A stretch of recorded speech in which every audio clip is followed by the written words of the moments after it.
ಎಲ್ಲರಿಗೂ ನಮಸ್ತೆ. ಬನ್ನಿ ಇವತ್ತಿನ ದಿನದಂದು ಕೆಲವೊಂದು ವಿಚಾರಗಳನ್ನು ನಿಮ್ಮೊಂದಿಗೆ ಹಂಚಿಕೊಳ್ಳುವಂಥ ಪ್ರಯತ್ನ ಮಾಡ್ತೀನಿ ನಾನು.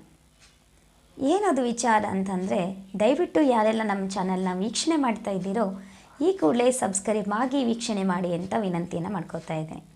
ಜೊತೆಗೆ ಈ ವಿಡಿಯೋ ಇಷ್ಟ ಆದರೆ ದಯವಿಟ್ಟು ಲೈಕ್ ಮಾಡೋದನ್ನು ಮಾತ್ರ ಮರಿಬೇಡಿ. ಇಲ್ಲಿ ಸಾಮಾನ್ಯವಾಗಿ ನಮ್ಮ ಜೀವನ ಹೇಗಿರಬೇಕು ಅಂತ ಯೋಚನೆ ಮಾಡಿದಾಗ ಎಲ್ಲರೂ ಬಯಸ್ತಾರಲ್ವ, ಸಂತೋಷವಾಗಿರ್ಬೇಕು ನಮ್ಮ ಜೀವನ, ಜೊತೆಗೆ ನೆಮ್ಮದಿಯ ಜೀವನ ಆಗಬೇಕು, ಜೊತೆಗೆ ಯಶಸ್ಸಿನ ಜೀವನ ನಮ್ಮದಾಗಬೇಕು ಅಂತ ಎಲ್ಲರೂ ಆಸೆ ಪಡ್ತೀವಿ. ಆದರೆ ಆ ಸಂತೋಷದ ಜೀವನ ಬೇಕು, ನೆಮ್ಮದಿಯ ಜೀವನ ಬೇಕು, ಯಶಸ್ಸಿನ ಜೀವನ ಬೇಕು ಅಂದರೆ ನಾನು ಹೇಳುವಂತಹ 9 ಅಂಶಗಳನ್ನ ನೀವು ಪಾಲನೆ ಮಾಡಲೇಬೇಕು. ಹಾಗಾದಾಗ ಮಾತ್ರ ನೀವು ನೆಮ್ಮದಿಯಾಗಿ ಸಂತೋಷವಾಗಿ ಯಶಸ್ಸಿನ ಜೀವನವನ್ನು ನೀವು ಸಾಗೋದಕ್ಕೆ ತುಂಬ ಸುಲಭ ಆಗುತ್ತೆ.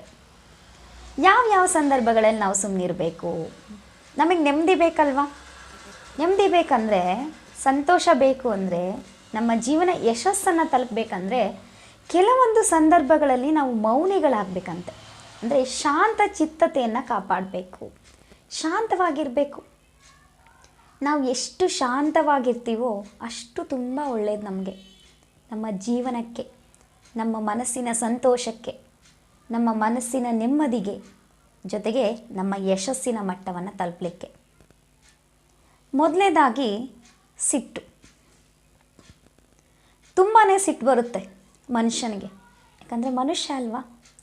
ಒಂದು ಗಾದೆ ಮಾತಿದೆ, ಸಿಟ್ಟು ಮನುಷ್ಯನಿಗೆ ಬರದೆ ಮರಕ್ಕೆ ಬರುತ್ತಾ ಅಂತ ಮಾತಾಡ್ತಿರ್ತಾರೆ.